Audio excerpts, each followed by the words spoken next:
안녕하세요. 오늘은 이제 여태까지 코딩 강좌를 많이 올렸었는데, 사실 코딩뿐만이 아니라 이 오픈 다트라는 것의 전반적 구조를 이해하는 것, 그리고 여기서 어떻게 필요한 데이터를 찾을 수 있는지, 이런 것들도 한번 짚고 넘어가야 될 것 같아서, 오늘은 그런 부분에 대한 얘기를.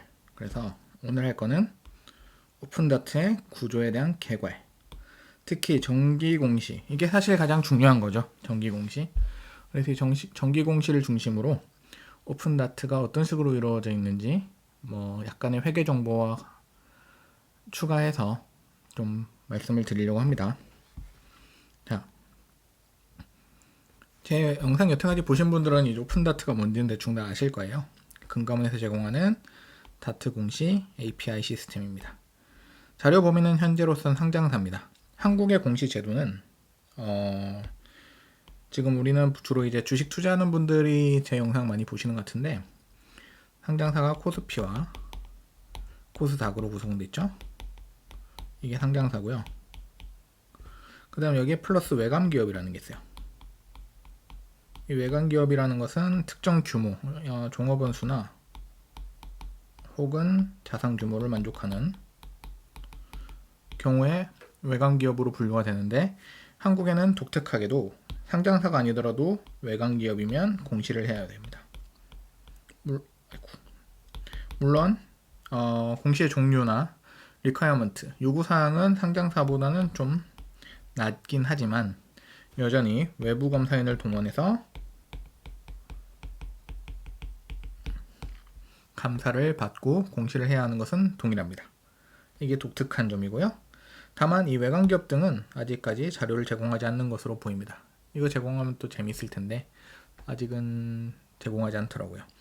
자료기관은 이제 다트라는 것이 오픈 다트 말고 그냥 다트는 99년부터 현재까지의 자료를 제공할 수 있는데, 실제로 서비스하는 것은 API에 따라서 자료기관은 다르고요. 제가 주로 강의에서 설명드리는 단일회사 전체 재무제표의 경우는 2015년부터 가능한 것으로 확인하고 있습니다.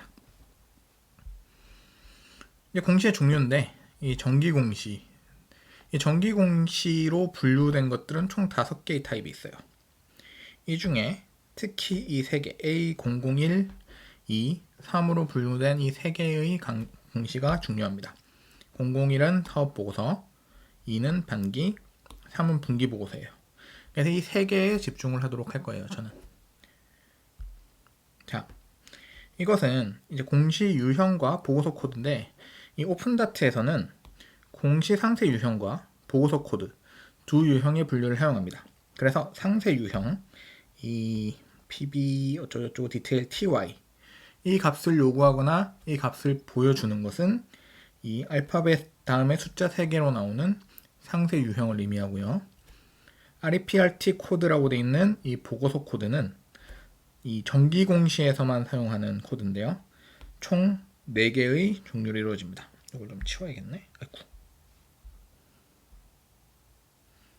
총 4개로 이루어지는데 11011 같은 경우에 사업보고서, 이거는 연간으로 나오는 거죠. 그 다음에 11012는 반기, 그 다음 11013과 11014는 각각 1분기와 3분기 분기 보고서입니다. 여기서 약간 이제 혼동이 있는데, 여기서는 11013과 4라고 되어 있잖아요. 이 두 개가 상세 유형에서는 A003이라는 하나의 공시 타입으로 분류가 묶여 있습니다. 이게 약간 골치 아플 때가 한 번씩 생기는데요. 공시를 요구할 때는 이걸 사용했는데 돌려주는 것은 이거다. 이럴 경우에는 조금 난감한 경우가 한 번씩 생기긴 합니다.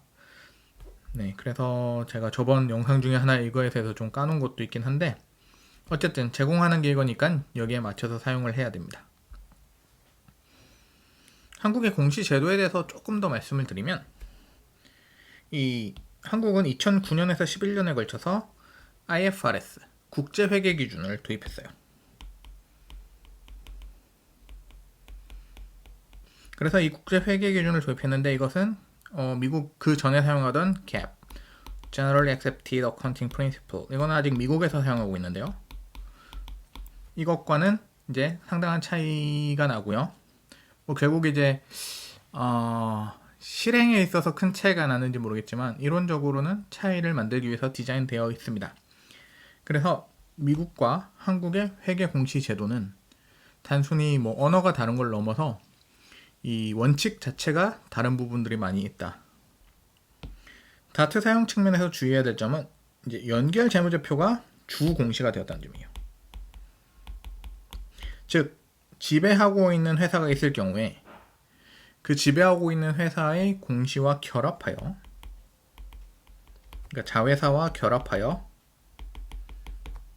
공시를 하도록 룰이 바뀌었습니다. 그게 메인이에요. 그게 주 공시가 됩니다.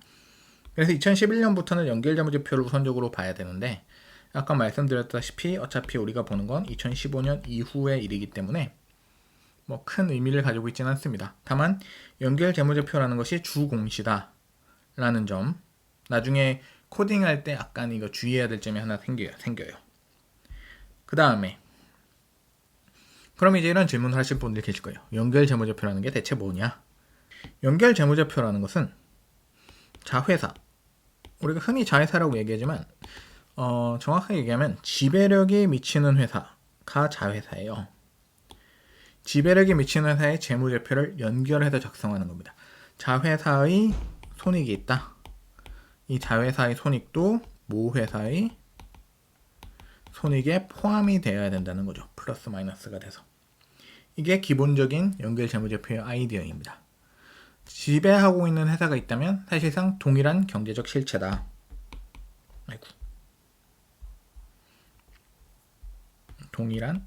여기 아닌데. 동일한 경제적 실체.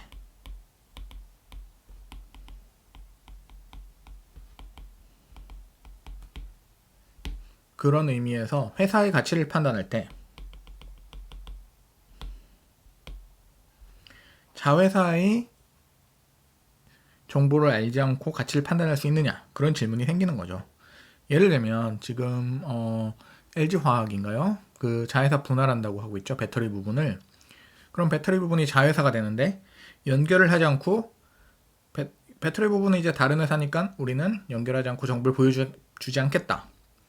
이러면 곤란한 일이 생기잖아요. 정보를 찾아야 되는 입장에선. 그렇기 때문에 이 지배력이라는 것을 기준으로 연결하여 작성하도록 되어 있습니다. 여기서 이제 문제는 뭐냐면 이 지배력이라는 것이 애매한 개념이라는 거예요. 왜냐? 국제회계 기준에서는 실질적 지배력을 기준으로 하도록 되어 있습니다. 근데 실질적이라는 말이 좀 어렵잖아요. 즉 어떤 회사가 50% 이상을 지배하고 있다. 이러면 의결권을 가지고 있는, 의결권을 마음대로 휘둘릴 수가 있죠. 사실 이 투표를 하면은 과반이 되는 거니까 이 경우에는 실질적으로 지배를 하고 있다고 볼 여지가 충분합니다. 근데 한 30% 정도 되면 어떡하나요? 이런 경우에도 계약 조건이나 주변 환경에 의해서 실질적 지배력을 보유하고 있는 경우가 있을 수가 있는 거예요. 예를 들면 뭐 그런 경우가 많지는 않겠습니다만, 이제 회장님 A가 이제 회사 가를 지배하고 있어요. 뭐 한 50% 정도 가지고 있다고 치죠. 가가 회사 나를 30% 정도 가지고 있고 회장님 A가 나를 한 20% 정도 갖고 있어요. 그럼 50%가 차는 거예요. 이 회장님 입장에서는. 그러면은 가가 나를 실질적으로 지배하고 회장님은 가를 실질적으로 지배한다고 볼 여지도 있는 것이죠. 그래서 맹목적으로 퍼센트만 보지 말고 실질적 지배력을 보자. 이것이 국제회계 기준의 아이디어입니다. 다만 이것 때문에 실질적 지배력이 애매하기 때문에 연결도 조금 애매해질 수가 있다는 점은 조금 주의를 해야 되는 부분입니다. 대체적으로 우리는 이제 믿고 가는 거죠. 회계사가 잘 했을 것이다. 근데 그게 또 틀리는 경우가 가끔 있기 때문에 그렇습니다. 알아놓으면 좋아요, 이런 거. 자, 그러면 다트에서 연결과 개별의 구분은 어떤 걸로 하느냐? 이걸로 합니다. FSNM이라는 걸로 하는데, 이게 CFS면 연결 재무제표, OFS면 그냥 재무제표, 개별입니다. 이 값은 우리가 주로 사용하는 단일회사 전체 재무제표에서는 요청인자, 우리가 이 값을 지정해 줘야 돼요. 나머지에서는 응답 결과에 포함됩니다. 우리가 어떤 회사의 몇 년도 뭘 찾아줘. 그러면 응답 결과에 이게 연결인지 개별인지를 이 기호를 통해서 알려줘요. 다만 제가 이걸 잘 사용하지 않는 이유, 단일회사 주요 계정 혹은 다중회사 주요 계정을 잘 사용하지 않는 이유는요.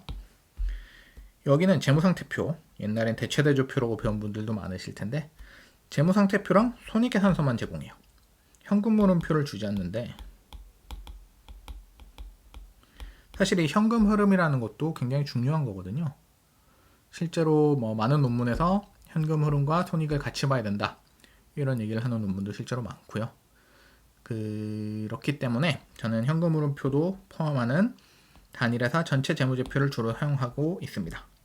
그래서 여기선 그걸 중심으로 서술할 거예요. 이거는 단일회사 전체 재무제표인데 이 API에서 사용하는 URL입니다. 여기서 아이고 죄송합니다. 이게 API에서 설명해 놓은 URL이에요. 이 링크를 타고 들어가시면 단일회사 전체 재무제표에 대한 매뉴얼이 나와요. 여기선 5개의 요청인자가 필요한데요. API를 사용할 때 API 키가 필요하고요. 이건 신청 페이지 링크 해놨으니까 신청하실 분들은 하시면 됩니다. 그리고 고유번호, 기업의 고유번호예요. 기업의 고유번호, 8자리 고유번호인데 제가 저번 영상에서도 한두 번 말씀드렸다시피 이거는 종목 코드와 다릅니다. 코스피와 코스닥의 종목 코드는 총 6자리 숫자로 되어 있죠. 이거와는 다른 8자리 고유번호입니다. 그래서 이 종목 코드와 고유번호를 또 나중에 링크를 해줘야 돼요. 왜냐면 이 고유번호를 넣어야 전체 재무제표를 가져올 수 있기 때문입니다. 그 다음 뭐 사업연도인데 이거는 연도를 넣으시면 되고 2015년부터 2020년까지 올해가 2020년이니까 사용하시면 되고요. 사업연도잖아요. 이게 실질적 달력연도와는 다릅니다. 예를 들면 삼성전자의 2019년 사업보고서는 일반적으로 2020년에 나옵니다. 하지만 우리가 2019년 사업보고서를 보기 위해서는 2020년이 아니고 2019년을 넣어야 한다는 의미입니다. 사업연도. 회계상 사업연도를 지정하셔야 돼요. 그 다음 앞에서 말씀드린 5자리 숫자로 되어 있는 보고서 코드 11011부터 11014까지 있었죠. 그 다음 마지막으로 방금 말씀드린 개별과 연결 구분. 이 5개의 값을 넣어야 API가 작동을 합니다. 이 API 작동하는 거는 제가 저번 영상에 설명을 한번 드렸는데 뭐 대충 그냥 그거 참고하셔도 되고 이 포맷에 여기 API 키 그 다음에 기업 코드 8자리 그 다음에 사업연도 리포트 코드 개별 연결 코드 이 5개를 이런 식으로 집어넣으시면 돼요. 그래서 제가 지금 밑줄 치는 여기 그 다음에 여기 8자리 여기 4자리 여기 5자리 그 다음 요거를 마음대로 고치셔서 이 API를 사용하면 원하는 결과를 받아오실 수 있습니다. 그거에 대해서는 제가 지난 영상에서 말씀을 드렸기 때문에 여기를 참고하시면 돼요. 그리고 말씀드렸다시피 이제 OFS냐 CFS냐 연결이냐 개별이냐에서 IFRS는 연결이 기본이기 때문에 우선 연결이 있는지 확인하고 없을 경우에 개별을 확인하시면 됩니다. 연결이 없는 경우는 이제 자회사가 없는 조그만 회사들이 존재하기 때문에요. 가끔 연결이 없는 경우는 개별을 보시면 돼요. 네. 물론 이제 방금 말씀드렸듯 단일회사 계정이나 다중회사 계정 여기서는 응답 결과에 포함되기 때문에 사실 여기서는 고민하실 필요가 없어요. 혹은 여기서 값을 가져와서 여기에 넣으셔도 돼요. 한 단계 더 거치는 거죠. 근데 굳이 그렇게까지 할 필요가 있느냐를 이제 한번 생각해 보시면 되겠죠. 조금 더 정확한 결과를 받을 수 있을 수도 있습니다. 자, 그 다음 그럼 이제 API에서 자료를 받았다고 치고, 받는 건 제 저번 영상 여기를 참고하시고, 받았다고 치고 어떤 식의 데이터를 받게 되느냐, API에서 우선 자료가 없을 경우에 이런 메시지를 받게 돼요. 이걸 받으시면 자료가 없는 겁니다. 네. 이거는 뭐 코딩을 잘못하신 게 아니기 때문에 넘어가시면 되고요. 만약에 자료가 존재할 경우엔 이런 길다란 메시지, 여기서 점점점 있죠? 이런 게 계속 나와요. 를 받게 되는데, 이거는 파이썬의 사전 구조고, 여기 리스트라고 되어 있는 부분을 가져오시면 돼요. 여기 스태투스랑 메시지는 이거랑 비슷하게 이 결과 값이 잘 받아졌는지를 보여주는 거고요. 이 리스트에 있는 값이 우리가 찾고 싶은 전체 재무제표입니다. 네. 그래서 이걸 갖고 오시면 돼요. 그 리스트 안에는 각 계정이 아래와 같은 포맷으로 제공되는데, 이 receipt number, 이거는 document number예요. 이거는 유니크한 값이고요. 각 공시에 번호가 매겨져 있는 거예요. 그 다음에 아까 input 인자로 넣었던, 요청 인자로 넣었던 리포트 코드, 연도, 기업 번호, 그리고 이게 아닌데? 이건 없구나. 기업 번호까지 요청 인자로 넣었던 것들이 있고, 여기서부터는 새로운 값이에요. 이 밑에 이 각각이 뭘 의미하느냐, 이거는 여기 제가 링크 걸어놨거든요. 여기 가셔서 보셔도 되고요. 중요한 건 제가 여기서 추가로 설명을 좀 드릴 거예요. 제가 설명을 안 드리는 것 중에 궁금한 게 있다, 이 링크로 가시면 되고, 설명을 드리는 건 여기서 들으시면 되고요. 우선 처음 두 개, SJDIV랑 SJNM인데, 이거는 재무제표, 우리가 주 재무제표라고 표현하는 건 총 4개가 있습니다. 이 4개의 종류를 표시합니다. 재무상태표, 손익계산서, 현금흐름표, 자본변동표. 이 4개가 각각 코딩이 이렇게 돼 있어요. 그래서 이게 이름, 네임, 이게 번호입니다. 그래서 주로 이제 이걸 사용하시면 돼요. 이게 더 짧고 간단하고 오차가 적겠죠. 다만 한 가지 주의하셔야 될 거는 이 부분입니다. 손익계산서와 연결 손익계산서의 구분. 연결 포괄. 포괄이 중요하죠. 네. 또 이제 그러면 포괄은 대체 뭐냐, 이런 질문이 또 나올 수 있는데, 포괄 손익이라는 것은 단기 손익에 기타 포괄 손익을 더해서 계산하는 손익이고요. 기타 포괄 손익은 이제 기타라는 말이 들어가잖아요. 별로 중요치 않다는 거죠, 대체적으로. 근데 어떤 의미에서 중요치 않다는 거냐면, 액수? 액수는 굉장히 클 수가 있어요, 이것도. 그래서 공시를 하는 건데, 액수보다는 어떤 의미에서 이 중요성이 떨어진다고 보냐면, 주 사업 영역에서 일어나는 일이냐. 예를 들면 이런 거 한번 볼까요? 매도 가능 금융상품 평가 손익. 삼성전자에서 주 사업이 반도체, 휴대폰 뭐 이런 거잖아요. 금융상품 평가 손익은 주 사업 영역이 아닙니다. 금융상품을 사고 파는 회사가 아니기 때문에.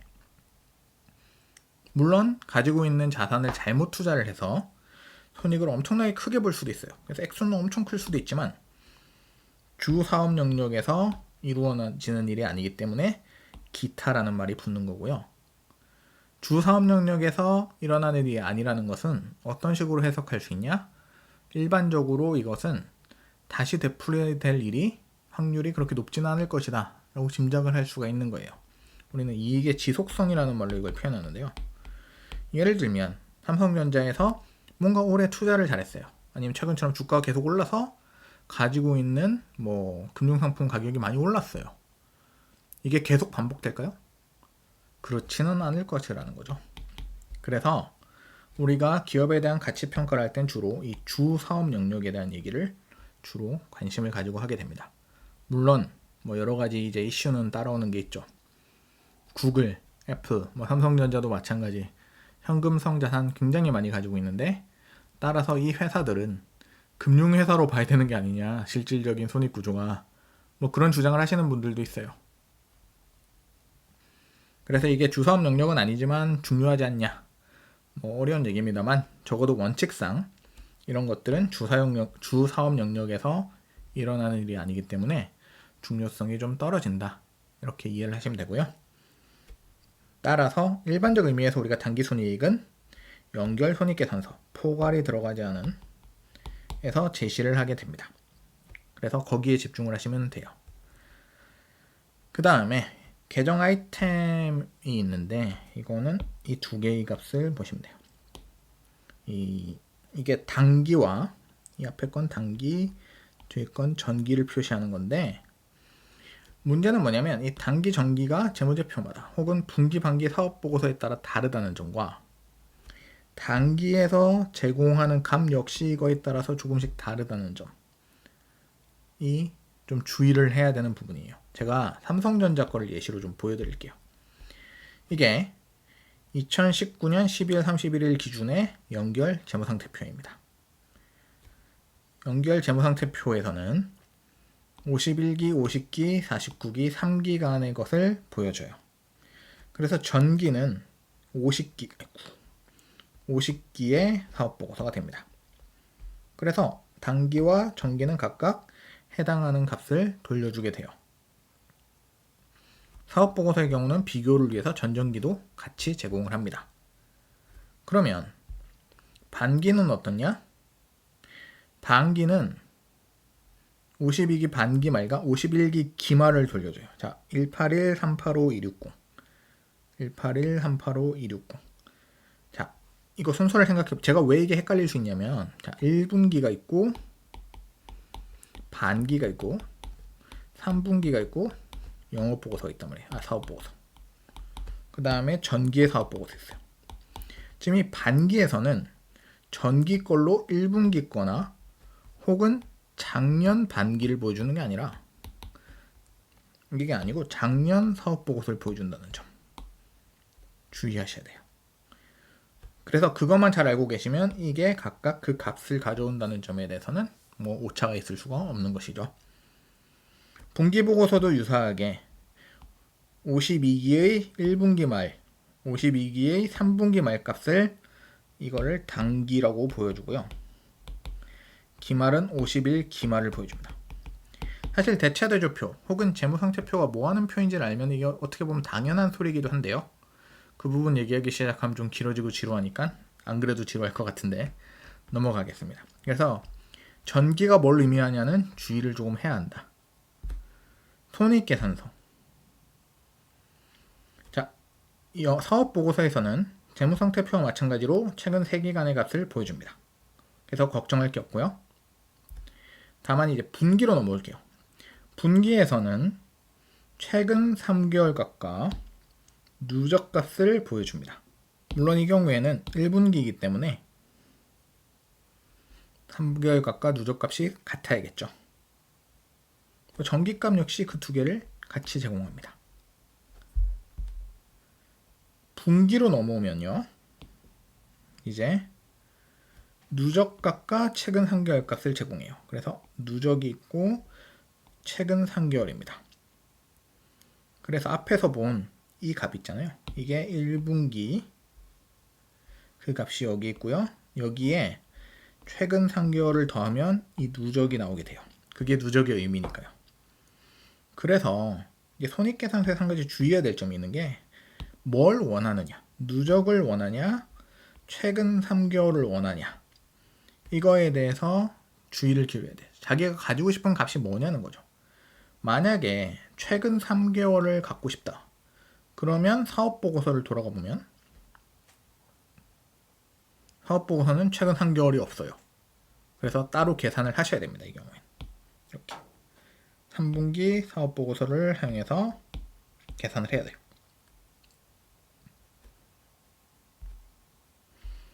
다음으로 또 하나의 중요한 거 현금 흐름표.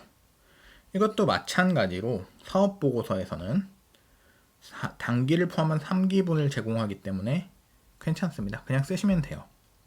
그런데 반기 보고서에서는 52기 반기와 51기 반기 값을 제공해요. 최근 3개월 뭐 그런 거 없습니다. 이게 누적이냐 최근 3개월이냐 이런 거 몰라요. 이것만 보고 계산해보면 이거는 누적값입니다. 그래서 현금 흐름표에서는 누적값만 제공을 해요. 따라서 이것도 마찬가지로 최근 3개월 값을 계산하기 위해서는 전분기 값을 같이 구해야 합니다. 그래서 그 차이를 계산을 하셔야 최근 3개월 값을 구할 수가 있어요. 물론 누적을 그냥 쓰시겠다. 그러면 아무 문제가 없고요. 다음으로 그럼 이제 대충 어떤 표를 제공하고 각 표에서 단기, 정기 뭐 어떤 값을 제공하는지에 대한 설명을 대충 드렸으니까 다음으로는 그럼 어떤 계정을 찾고 싶다. 그럼 어떻게 할 것이냐? 제가 저번에 올린 영상에서는 계정명을 기준으로 계정을 찾는 걸 보여드렸는데요. 이게 문제가 하나 있어요. 단기 순이익 손실이라는 계정명으로 찾을 경우에 여러 개의 값이 나옵니다. 이게 같은 계정명을 가진 계정이 여러 개가 있는데 예를 들면 지금 IS 있죠? Income Statement 그 다음에 포괄 그 다음에 SC는 자본 변동표. 그래서 이걸 사용하면 어떤 표에서 어떤 값을 원하는지를 같이 잘 생각을 해주던가 해야 돼요. 좀 골치 아픕니다. 조금 더 나이스한 방법이 없냐? 이 표준 아이디를 기준으로 찾는 방법이 있는데요. 제가 저번에 한번 굉장히 길게 말씀을 드렸다시피 좋은 점은 각 계정에 대해 정해진 아이디를 사용한다. 따라서 아이디를 기준으로 원하는 값을 찾는 게 굉장히 쉬워요. 문제는 뭐냐? 표준 계정을 사용하지 않는 계정이 존재한다는 겁니다. 그리고 회사에 따라서는 표준 계정을 아예 사용하지 않는 경우도 있어요. 전 계정에 대해 전체에 대해서 표준 계정을 아예 사용하지 않는 경우. 그리고 또 하나, 이 표준 계정을 입력하는 게 금감원 측이 아닙니다. 회사 측에서 입력을 하는데 따라서 이 자체가 오류가 있으면 어떻게 할 것이냐? 그런 고민도 한번 해보셔야 되는 거예요. 계정명은 상대적으로 오차가 날 가능성이 적다고 생각을 해요. 표준 계정은 어떻냐? 계정명을 기초로 표준 계정을 찾아서 회사 측에서 입력을 해야 되는데 그러다 보면 실수 혹은 오차, 오류, 잘못된 값을 찾는 것 이런 것들이 생길 수가 있는 거죠. 또 하나의 문제 그게 이겁니다. 입력을 누가 하느냐? 그 입력한 사람을 믿을 수 있느냐? 조그만 회사의 회계팀에서 하나하나 찾아서 입력하는 걸 믿을 수 있느냐? 이런 문제가 있을 수가 있죠. 삼성전자 같은 큰 회사도 보시면요. 2020년 2분기 기준으로 총 39개의 계정이 표준 계정 코드 미사용입니다. 삼성전자는 사실 이런 보고나 이런 것에 있어서 상당히 표준을 잘 지키는 편이에요. 큰 회사라 관심을 많이 받기 때문에 약간 이런 것에 대해서 실수나 오차를 내지 않으려고 노력하는 리소스도 많고 또 관심을 기울이는 것으로 보입니다. 그런데도 불구하고 이렇다는 것은 표준 계정 코드라는 것이 디자인이 잘못되어 있던가 뭐 아니면 홍보가 좀 덜 됐던가 뭐 여러 가지 이슈가 있을 수 있는 거죠. 다만 이제 다행인 건 우리가 뭐 주로 사용할 단기 순이익이나 뭐 영업 뭐라고 해야 돼요? 매출액, 자산, 총자산 뭐 이런 것들은 이제 표준 계정을 사용하는 빈도가 높은 것으로 보입니다. 제가 개인적으로 조사한 바에 따르면. 그래서 사용을 하셔도 되지만 이런 오류의 가능성이 상존하고 있다는 점은 어느 정도 파악을 하고 그에 맞게 대처를 하실 부분이 있으면 하시면 좋겠습니다. 이름으로 찾는 거 이게 더 좋을 수도 있고 뭐 그때그때 목적에 따라서 다르니까요. 제가 코드 어떻게 하는지는 얘를 올려놨고 이미 이 아이디를 표준 아이디를 기준으로 찾는 것도 조만간 올릴 예정이에요.